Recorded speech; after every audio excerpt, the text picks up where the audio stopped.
মালদার মোথাবাড়ির ঘটনার প্রতিবাদে গোটা রাজ্যের পাশাপাশি দক্ষিণ দিনাজপুর জেলার গঙ্গারামপুরে বিক্ষোভ মিছিল ও থানা ঘেরাও অভিযান বিজেপির। শুক্রবার বিকেলে কালীতলা থেকে বিজেপির পক্ষ থেকে একটি প্রতিবাদ মিছিল বের করা হয়।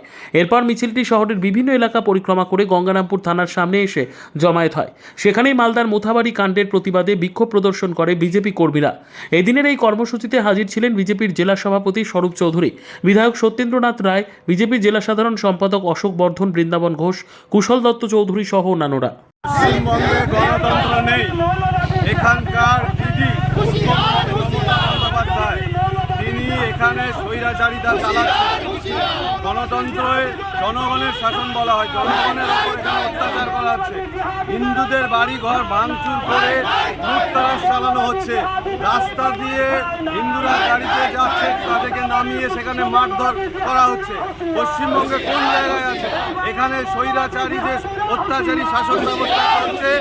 এই রাজ্যে মমতা বন্দ্যোপাধ্যায় হিন্দু মুসলিম রাইট লাগানোর চেষ্টা করছে।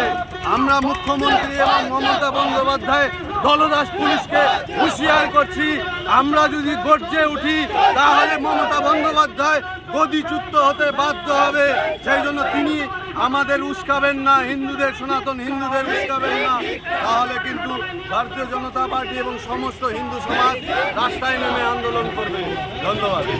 ব্যুরো রিপোর্ট, উত্তর বাংলা সংবাদ।